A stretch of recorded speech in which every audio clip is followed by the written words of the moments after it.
خطبہ نمبر 198 آپ علیہ السلام کے خطبے کا ایک حصہ،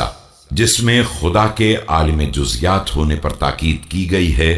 اور پھر تقوی پر آمادہ کیا گیا ہے۔ بسم اللہ الرحمن الرحیم۔ وہ پروردگار صحراؤں میں جانوروں کی فریاد کو بھی جانتا ہے اور تنہائیوں میں بندوں کے گناہوں کو بھی۔ وہ گہرے سمندروں میں مچھلیوں کی رفت و آمد سے بھی باخبر ہے اور تند و تیز ہواؤں سے پیدا ہونے والے تلاطم سے بھی۔ میں گواہی دیتا ہوں کہ محمد صلی اللہ علیہ وآلہ وسلم خدا کے منتخب بندے، اس کی وحی کے سفیر اور اس کی رحمت کے رسول ہیں۔ اما بعد، میں تم سب کو اسی خدا سے ڈرنے کی نصیحت کر رہا ہوں جس نے تمہاری طرف خلقت کی ابتدا کی ہے اور اسی کی بارگاہ میں تمہیں پلٹ کر جانا ہے۔ اسی کے ذریعے تمہارے مقاصد کی کامیابی ہے اور اسی کی طرف تمہاری رغبتوں کی انتہا ہے۔ اسی کی سمت تمہارا سیدھا راستہ ہے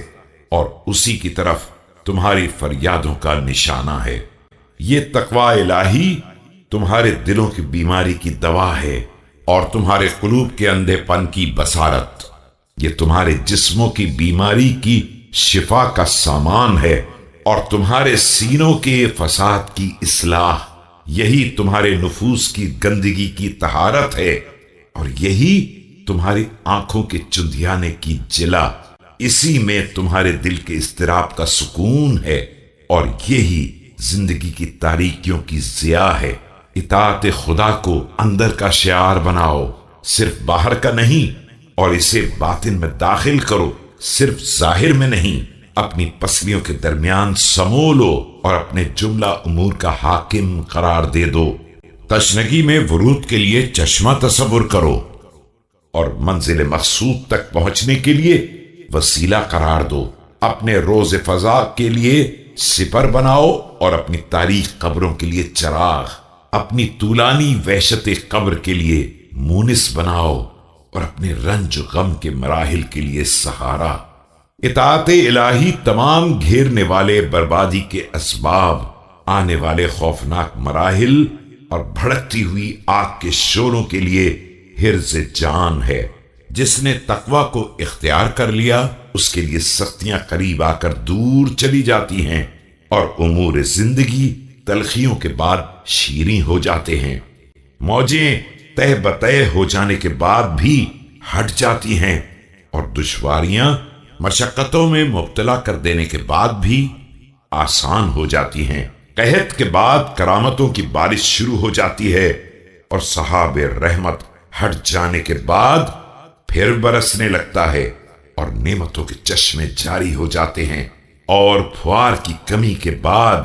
برکت کی برسات شروع ہو جاتی ہے۔ اللہ سے ڈرو جس نے تمہیں نصیحت سے فائدہ پہنچایا ہے اور اپنے پیغام کے ذریعے نصیحت کی ہے اور اپنی نعمت سے تم پر احسان کیا ہے۔ اپنے نفس کو اس کی عبادت کے لیے ہموار کرو اور اس کے حق کی اطاعت سے عہدہ برا ہونے کی کوشش کرو۔ اسلام کی فضیلت۔ اس کے بعد یاد رکھو کہ یہ اسلام وہ دین ہے جسے مالک نے اپنے لیے پسند فرمایا ہے اور اپنی نگاہوں میں اس کی دیکھ بھال کی ہے اور اسے بہترین خلائق کے حوالے کیا ہے اور اپنی محبت پر اس کے ستونوں کو قائم کیا ہے۔ اس کی عزت کے ذریعے ادیان کو سرنگوں کیا ہے اور اس کی بلندی کے ذریعے ملتوں کی پستی کا اظہار کیا ہے۔ اس کے دشمنوں کو اس کی کرامت کے ذریعے ذلیل کیا ہے اور اس سے مقابلہ کرنے والوں کو اس کی نصرت کے ذریعے رسوا کیا ہے۔ اس کے رکن کے ذریعے ضلالت کے ارکان کو منہدم کیا ہے اور اس کے حوض سے پیاسوں کو سیراب کیا ہے اور پھر پانی الچنے والوں کے ذریعے ان حوضوں کو بھر دیا ہے۔ پھر اس کے بعد اس دین کو ایسا بنا دیا ہے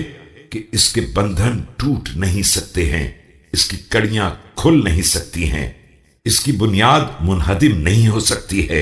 اس کے ستون گر نہیں سکتے ہیں اور اس کا درخت اکھڑ نہیں سکتا ہے۔ اس کی مدت تمام نہیں ہو سکتی ہے، اس کے آثار مٹ نہیں سکتے ہیں، اس کی شاخیں کٹ نہیں سکتی ہیں،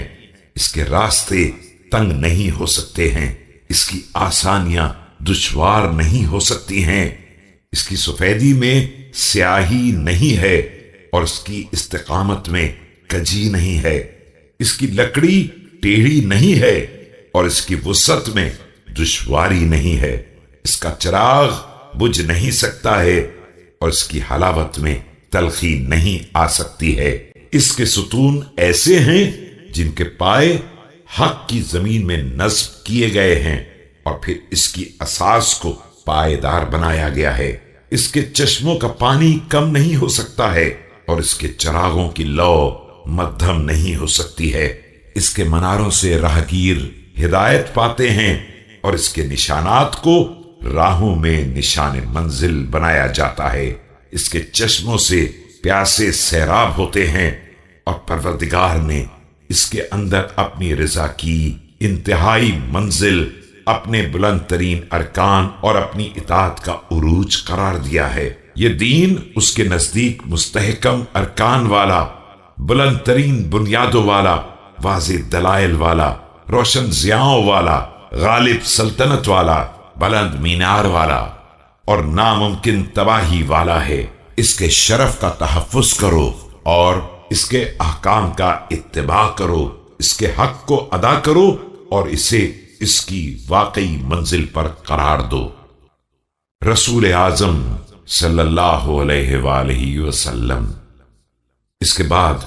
مالک نے حضرت محمد صلی اللہ علیہ وآلہ وسلم کو حق کے ساتھ مبعوث کیا جب دنیا فنا کی منزل کے قریب تر ہو گئی اور آخرت سر پر منڈلانے لگی، دنیا کا اجالا اندھیروں میں تبدیل ہونے لگا اور وہ اپنے چاہنے والوں کے لیے ایک مصیبت بن کر کھڑی ہو گئی،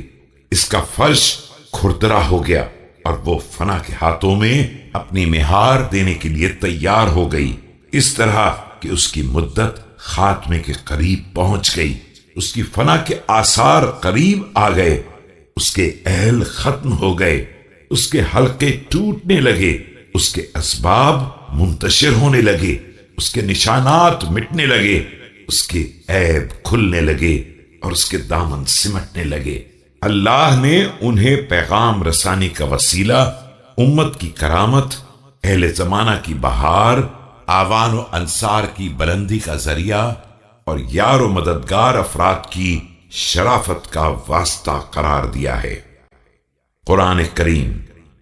اس کے بعد ان پر اس کتاب کو نازل کیا جس کی قندیل بجھ نہیں سکتی ہے اور جس کے چراغ کی لو مدھم نہیں پڑ سکتی ہے، وہ ایسا سمندر ہے جس کی تھا مل نہیں سکتی ہے اور ایسا راستہ ہے جس پر چلنے والا بھٹک نہیں سکتا ہے، ایسی شعاع جس کی ضو تاریک نہیں ہو سکتی ہے اور ایسا حق و باطل کا امتیاز جس کا برہان کمزور نہیں ہو سکتا ہے، ایسی وضاحت جس کے ارکان منہدم نہیں ہو سکتے ہیں اور ایسی شفا جس میں بیماری کا کوئی خوف نہیں ہے، ایسی عزت جس کے انصار پسپا نہیں ہو سکتے ہیں اور ایسا حق جس کے آوان بے یار و مددگار نہیں چھوڑے جا سکتے ہیں۔ یہ ایمان کا معدن و مرکز، علم کا چشمہ اور سمندر، عدالت کا باغ اور حوض، اسلام کا سنگ بنیاد اور اساس، حق کی وادی اور اس کا ہموار میدان ہے۔ یہ وہ سمندر ہے جسے پانی نکالنے والے ختم نہیں کر سکتے ہیں اور وہ چشمہ ہے جسے الچھنے والے خشک نہیں کر سکتے ہیں، وہ گھاٹ ہے جس پر وارد ہونے والے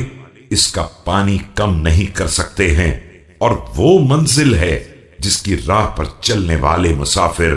بھٹک نہیں سکتے ہیں، وہ نشان منزل ہے جو راہگیروں کی نظروں سے اوجھل نہیں ہو سکتا ہے اور وہ ٹیرا ہے جس کا تصور کرنے والے آگے نہیں جا سکتے ہیں۔ پروردگار نے اسے علماء کی سیرابی کا ذریعہ، فقہا کے دلوں کی بہار، صلحاء کے راستوں کے لیے شاہراہ قرار دیا ہے۔ یہ وہ دوا ہے جس کے بعد کوئی مرض نہیں رہ سکتا اور وہ نور ہے جس کے بعد کسی ظلمت کا امکان نہیں ہے، وہ ریسمان ہے جس کے حلقے مستحکم ہیں، اور وہ پناہ گاہ ہے جس کی بلندی محفوظ ہے۔ چاہنے والوں کے لیے عزت، داخل ہونے والوں کے لیے سلامتی، اقتدا کرنے والوں کے لیے ہدایت، نسبت حاصل کرنے والوں کے لیے حجت، بولنے والوں کے لیے برہان، مناظرہ کرنے والوں کے لیے شاہد، بحث کرنے والوں کے لیے کامیابی کا ذریعہ، اٹھانے والوں کے لیے بوجھ بٹانے والا، عمل کرنے والوں کے لیے بہترین سواری، حقیقت شناسوں کے لیے بہترین نشانی، اور اسلحہ سجانے والوں کے لیے بہترین سپر ہے۔ فکر کرنے والوں کے لیے علم، اور روایت کرنے والوں کے لیے حدیث، اور قضاوت کرنے والوں کے لیے قطعی حکم اور فیصلہ ہے۔